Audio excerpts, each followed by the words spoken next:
Hello and welcome to another episode of Beyond the Road. This is your host Sean Washington, and I'm currently looking out at a rainy day in Georgia.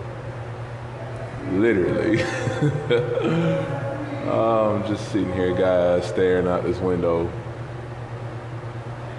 enjoying a stormy night. I haven't really been recording. I haven't been on top of things lately. It's just been a lot going on, and that's something I want to talk about today is your support system. When guys get, first and foremost, you have to ask, what is a support system? It's that group of people who you can count on. It's that group of people who you know are going to be there for you in your time of need. It's that group of people who you can rely upon, Whether you're incarcerated or you're free, we all have a support system out in the street. It might be family and friends, work, colleagues, just different people, the church. It's a lot of different people you can consider. For older people, when they were growing up, the community, they used to go from house to house helping each other, support systems. So, what I want to talk about is when guys get incarcerated and how important their support system is, I know guys, man, they come to jail, they go to prison, and I don't even see them using the phone. I say, well, what's up? You want to talk to your mom? And they have nothing but negativity to say. And it makes me, personally speaking, I don't really go around those guys, because I say if a man's own mother doesn't want anything to do with him, if your grandmother doesn't want anything to do with you, then something's kind of odd to me. But you can't necessarily say that every time, because situations differ. But I just look at guys and I say, all right, well, who supports you? What's your support system? And so I've had situations where I've tried to help people, and they'll be like, hey, can you help me call my family? I'm hungry. I want to get some food. And this is a true story, by the way. I was in the hole. I had my phone with me. Don't worry about all that. But don't worry about that. But I was in the hole, and there was a guy next door to me. He was like, hey, man, you can help me get in touch with my family. I'm hungry over here. I'm like, all right, man, it's no problem. So I get his family on the phone. And what I thought was a helpful conversation, now I see why. Guy got on the phone through the vent, and he's telling his people, well, why can't you do it? They're saying, call your father. Well, no, I'm calling you. Don't you love me? Don't you care about me? And he's trying to argue and be so demeaning to these people. And it just stops me, and it makes me realize, hey, man, that's not cool. These people don't owe you anything. And that's what guys forget about incarcerated. And that's what people on the street, they think that we all think that we're just entitled. So first and foremost, I want to give a very big shout out to all the people who tend to the needs and care for somebody incarcerated, because we appreciate everything you do. And if they don't tell you appreciate it, I'm telling you right now, I appreciate what you do, because I know what it means for me. It's conversations where you hear guys say F their mother, F their grandma, I don't need them, and they call home lying. Oh, they got me. Hey, it's a true story. Guys will call their mom and say, Mom, they got me tied up underneath the bed. I need $3,000 or they're going to kill me. And then they'll get their buddies to tie them up, and they'll send a picture like a postcard. And I just be like, wow, it was that serious. Drugs, man. Drugs are bad. They're real. But I just watch people use and abuse and treat their families like trash, and they lash out because there's no one there. They get mad. Oh, I don't have anyone. No one cares about me. Well, you don't care about yourself, so what did you expect? But then you have a chosen few guys, man, they have something beautiful. There are guys who get a visit every Sunday. My mom used to come visit me every Sunday when I was in the jail. I thank my mom so much for that. I know a lot of people with that type of love. I have a young man, the woman who I'm in love with, oh my goodness, she's in another state. Yet this girl is phenomenal. Ladies and gentlemen, this girl is phenomenal. Anything I need help with, my deepest fears, my tears, anything, I can go to her with. And she's always there for me, no matter what. She's always here for me. And all I can do some days is cry because I say, she doesn't have to do the things that she does, but I know she loves me. And it's that love, ladies and gentlemen. This is what we're saying. That is another way people escape from this incarceration. The love of your family helps. It helps. I understand some people are ashamed. I have family members who I haven't even spoken to in the past 10 years. I had a cousin, man, you know, some situations transpired, and he went from telling me how, he wanted me to get out of prison and get a lawyer, and then, you know, something came to me and he took something from me. And I was like, man, you just sat there and told me you wanted me home, but now you're taking from me, man. What's up? Your support system will make you or break you, and you cannot put the wrong people in it. So let me clear some things up here, because, see, a lot of people have these misconceptions. Oh, guys in prison, they just want to use people. I don't want to use anybody. Honestly, I'm going to say this, honest and true. I don't feel as though there's a person out there besides my mother and my lovely, lovely, lovely, lovely, lovely woman. I love her so much. Who can help me? I don't look at people and say, I want your money. I don't want your money. I don't want your time. I don't want your energy. I don't want anything from you. Because I'm not here to take. That's what people forget. Hey, man, I'm already in prison. I'm already in jail. Hey, I already committed a crime. So why am I still trying to sow a seed of discord and discomfort amongst people who if I'm trying to get back into a community, why am I pushing that community away from me? No, I need to open up doors. I'm trying to help. That's me. I want to be a support system for somebody. And so you know, it's classes that I've taken personally at a past facility, and that's what it was about. Not just giving back to other inmates. Because when a man has nobody, when you're told that you're going to spend the rest of your life in prison, what do you have left? Nothing. What do you have left? Nothing. Your family abandons you, no one wants you, nobody cares for you, no one tends to you. So what do? I know guys who turn and resort to violence, guys who resort to gangs, guys who resort to drugs, and some guys who just don't make it. And when I say don't make it, I mean they just kill themselves. I know a young man, he's next door, man. Honestly speaking, I pray that I can get him over here. And he can tell you all how he's tried to commit suicide multiple times. Tried to hang himself, another situation occurred where he was reaching for something and slit his wrist open. Man, this guy's been through the ringer. But you'll even hear him say today how good he's doing. And he looks bad, don't get me wrong.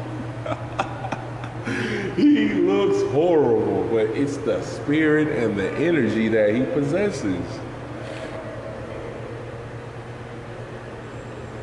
And even he has a support system. His support system is his father. He speaks so good of his father.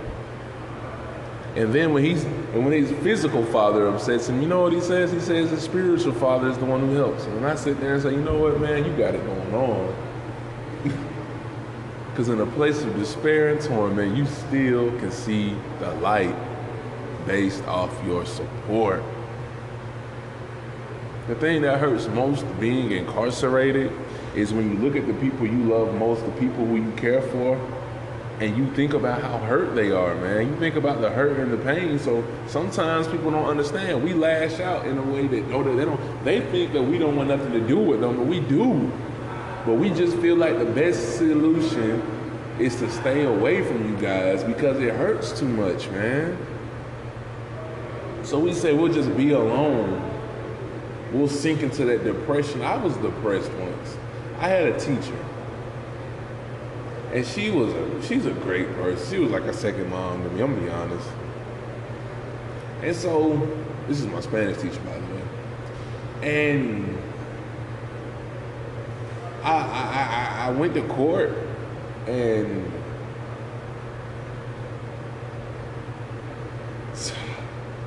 they told me life in prison.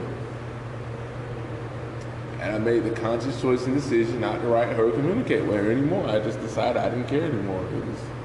That was all it was for me. There was no more. There was nothing else to do. There was nothing else to even discuss, talk about, go about, visualize, see. There was nothing, because at that point in life, it was over with for me. I didn't see it. I didn't see any light. So what I did was, when I got shipped out of the county jail to the diagnostic prison, I just stopped communication. And then, in the diagnostic prison, I couldn't even use the phone. We were on 24-hour lockdown. I had a buddy of mine. This is a personal friend who I've eaten with.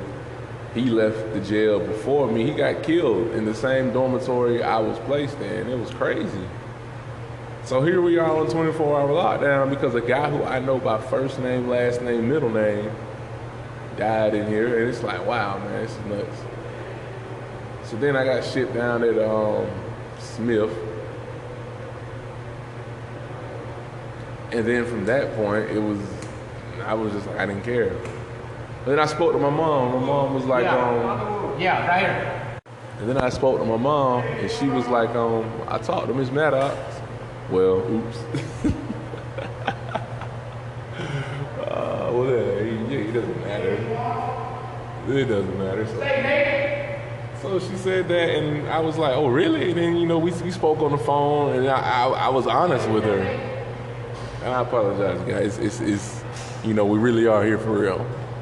And so I spoke with her on the phone, and we reestablished the connection. And her daughter was like a sister to me, man. This was like my junior, my jit. This was my buddy. I watched her grow up. It's a talented young lady. And then just life progresses, and things just separate. There was never anything negative there. But I looked at that, and that's a support system, though. It's just sometimes we drift away from the people we know care about us. And it doesn't have to be a negative thing. It's just because we feel like we're doing the right thing. And ultimately, we can't make that decision or that choice for anybody. We have to let them make that choice or decision not to want to do this anymore. But it's hard. I have a young lady who I love dearly, and she will attest that I always make choices and decisions for her. It doesn't matter. Like, I can sit there and boo, I love you, and not call. And it's not because I don't love her. It's just sometimes your mind psychs you out to feel like, hey, this is the right thing. But I know for a fact she's a vital part of my support system. But this is the reason why I'm talking about these systems. This is the reason why I'm talking about the effect these people have on us. Because don't let it be till too late. Once again, Beyond the Road is not about just what's going on inside a prison. It's about how can we steer the youth from making this same mistake, this same decision. And another part of the answer is, hey, why don't we start giving them that love when they're on the street versus in the prison? How come when you get locked up, everybody wants to write you a letter and visit you, but when you were just at home around them, they ain't got no words for you? They don't want to tell you hold your head up. They don't want to tell you it's going to be okay. Instead, they just ignore you. So that's the thing about it. Don't be there for the people you love when it's too late. You need to be there now while they're present around you and with you. Don't wait till catastrophe hits. Don't wait till the judge says life in prison, till they locked up, till they're facing all these charges, till they're on the news. Tell them now, get them now, grab them now. Yeah, they might not listen, they might be hard-headed, but does that mean you give up? You don't give up. Because you got to think, once upon a time, that was you. Somebody didn't give up on you. Or maybe somebody never started with you. But does that mean that you can't start with somebody else? No, you got to break the cycle. That's how I see it. Let's break a cycle. Let's break a chain. Let's make differences. Yeah, I am, man. I'm literally sitting. Hey, you guys, you've heard some of the podcasts I've made. You've heard some of the situations I've been in. I can name numerous situations. Like in my last situation, where all the guys came at me with those knives. That brought my family together. And something, it shows you how the love you have. It shows you, hey, I'm still loved. But at the same time, it makes you like, well, does something have to happen to me in order for me to get that love? Because I don't want that to happen. I would rather just that love be there for me. I would rather that love is there for me every day. And that's what you have to realize. And this is the message from my guys who are my men and women who are currently incarcerated. You are loved and someone does care about you. Don't think that just because they're not coming to visit you, just because they're not writing you, just because they're not sending you money, those things don't mean that they don't pray for you. Understand, prayer is powerful, man. If you could give me $1 million with some prayer, I'll take a prayer. Because $1 million is just world. It's physical. It's all right. It's tangible. I'll get $1 million today and be back broke next week. Because I didn't work for it. But prayer, man, prayer is a big thing. My grandma used to pray for me. I miss that. You can never have too many people praying for you. People think about you guys. People you don't even know love you. I got love for you.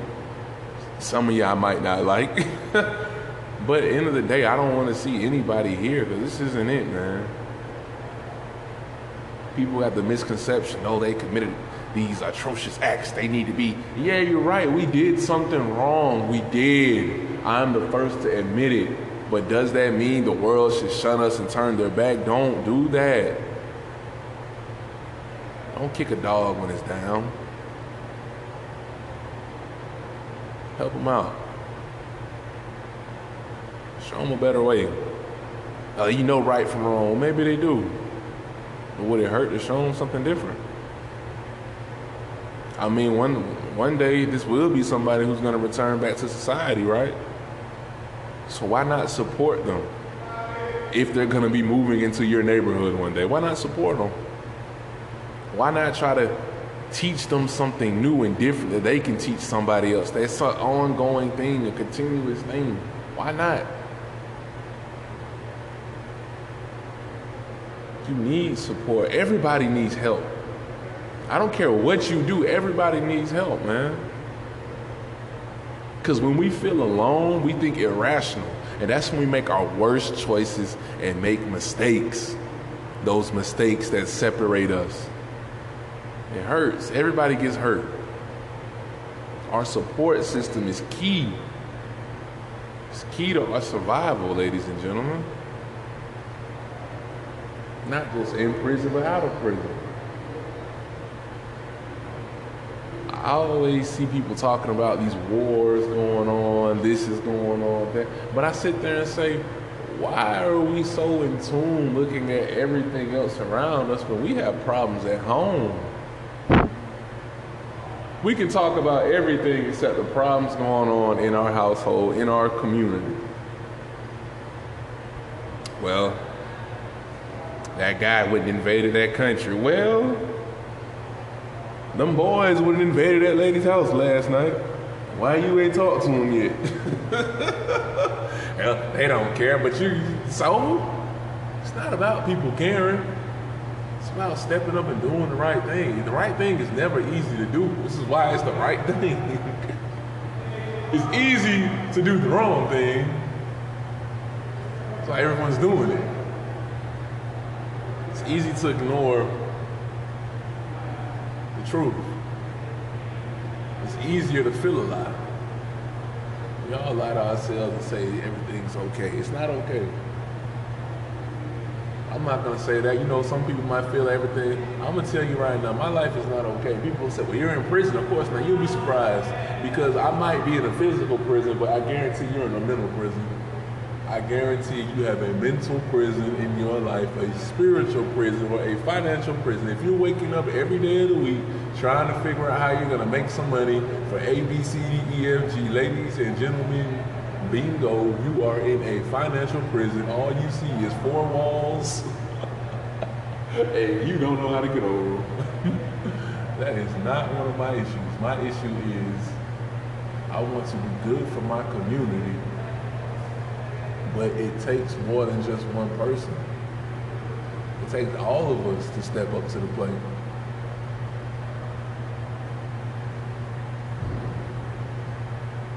You gotta have a solid foundation to build anything, and that foundation is us. It's us. It's not a black thing, a white thing, Hispanic, Islander, whatever you want to call it. It's none of these things. It's us as people, human beings on this planet. We have to come together. But first, we got to start where we live. We have to start where we live. Fix our community, then move on. It's progression. I thank my support system. I do. Because if it wasn't for them, I would not be here now today. I would not be the man I am. I would not have experienced such growth and change in my life. I thank the love of my life for always helping me and being by my side and guiding me when I was ready to quit, guiding me when I wanted to give up, giving me reasons that I couldn't give myself. You need that in people. You need someone who's gonna motivate you. You need someone who's gonna bring you forward and carry you sometimes, man. We can't do it alone. No one can. So don't start building your support system when you get into a jam online. Start building it now. Find those people who mean something to you and you guys come up with a plan. Come up with something to help each other. What can you guys do to better each other? It's 1,000 things you can do. I'm not saying you go out in the streets, hey, hey, ho, ho, whatever. I'm not telling you that. I'm just saying you have the power today to change the world. You have the power today to change those things around you that you know need change. All it takes is love and affection, a little care, a lot of time, and you gotta have patience. This is Sean Washington with Beyond the Road, and I thank you guys for tuning into this episode. I got some good news for you. I know I've been telling you I'm gonna have an interview for you. I do. I have 2 people. I actually have more than 2 people, but I have 2 people who are gonna interview very, very, very soon, hopefully. I'm just trying to figure out the recording part because it's difficult. Cause I don't know if I gotta hold 2 phones together or something like that. I don't know, you know. And once again, it's been 10 years, so somebody suggested something screen share, iPhones, and I was like, yeah, we could do that. And then I'm like, well, I don't even know what that is. So, but once I figure it out, guys, I got you a real treat. And I thank you again for listening. This is Sean Washington with Beyond the Road. You guys be safe out there tonight.